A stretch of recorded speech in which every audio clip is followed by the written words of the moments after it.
You know, we do things a little differently around here.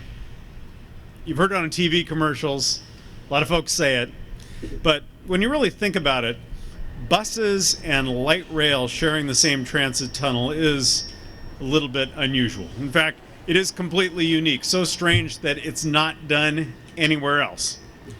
Well, it's always been intended to be a temporary situation, and in a few weeks, the very last bus will travel underground.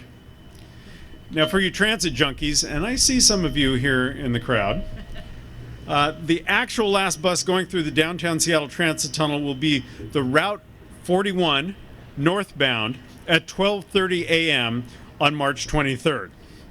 So for one night only, we will be operating an underground club. Honestly, you read the transit blogs, people are getting ready for the party already.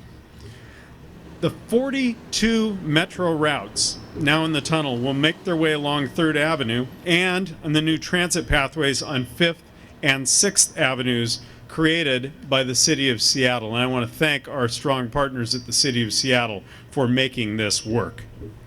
After 29 years, the downtown Seattle Transit Tunnel, just a few steps from us here, will be used exclusively for Link Light Rail, a milestone in our region's transportation history.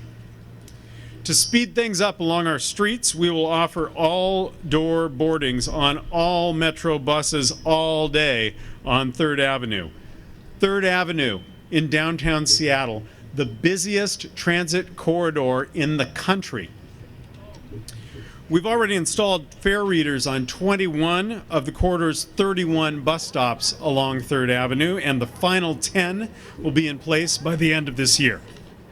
Now, in the meantime, we'll deploy boarding assistants who will gladly scan your Orca card on the sidewalk during afternoon commutes so you can board at any door. It will reduce the amount of time buses wait at bus stops by an estimated 20%. At the same time, we will transition buses out of the tunnel. We will increase frequency. We'll relieve overcrowding on some of the most popular routes in the county. And that includes the 120. The 120 runs through Delridge to White Center and Burien. It's going to ramp up to become the Rapid Ride H line. We've increased Metro bus service by 22% since 2015 to keep up with ever-growing demand here in Seattle and King County, and we've also improved the customer experience, just like we're doing now with this convenient all-door boarding. That commitment to customer service helped us earn the title of Best Large Transit Agency in North America. And we couldn't have reached that pinnacle without the innovative employees and strong partnerships we have here, and that includes the City of Seattle. Thank you for your partnership as we continue to work through a really challenging time in the City of Seattle and our region. We have gone through already a couple of challenges that really taxed us. The first was the closure of the viaduct before the opening of the tunnel, which was the beginning of the squeeze.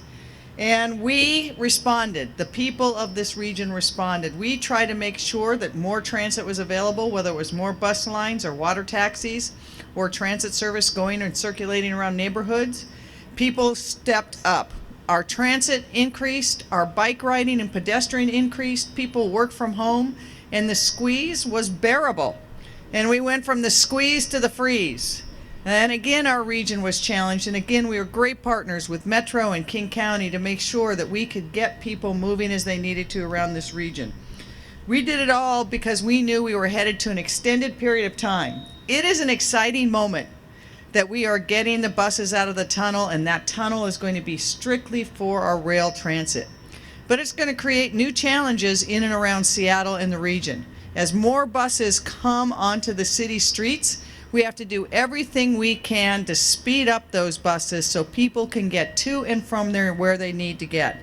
That's one reason why we will continue to have real-time monitoring of our streets during this period so that if we need to spring up new bus lanes, we can do it. If we need incident response, we can do it.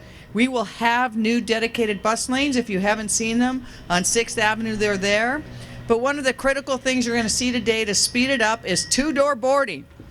Now, I know that sounds revolutionary. But yes, you'll be able to board at every door. When I was growing up here, when you took the bus, you used to be able to do that. We went for a period of time without it. We're bringing it back so that we can speed it up. You're going to see a demonstration of it. Now, I don't want people to remember me saying this. Come here, guys. These are the star of the show. To begin with, to get two-door boarding, we're going to have actual humans that can help people get in those back doors. It's going to speed things up. They're going to show you how it gets done. And what I want to say is if we come together during this challenge in this period of time, as we build a convention center and a waterfront that was going to be unrivaled anywhere in the world, as we increase our transit capacity, we want to make it faster, better, and easier for people. We want to make sure people can get on their buses, go where they need to go.